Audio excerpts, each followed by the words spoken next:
ready? All right, it is Wednesday. Thank you for being here. Really appreciate you all coming, continuing the virtual training with us. It's going to be awesome today.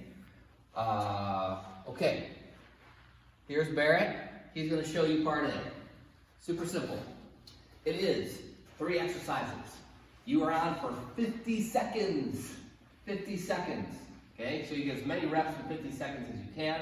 It's not going to be a ton because this is relatively heavy. It's a dumbbell snatch. So, pick an arm, any arm. Okay, dumbbell snatch. Just like so. Okay, what's the most important thing? I see all of you yelling it at home. Straight arm on your catch and sitting under it.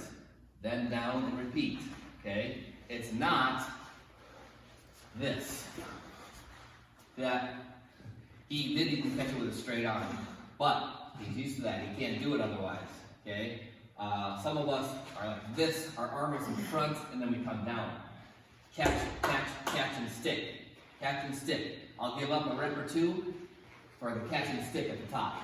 Okay, so that's 50 seconds on.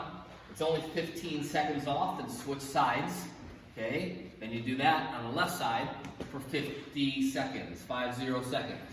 Okay, after that, you have 15 seconds off. You go down for your scissor kicks. Okay, no, I'm sorry,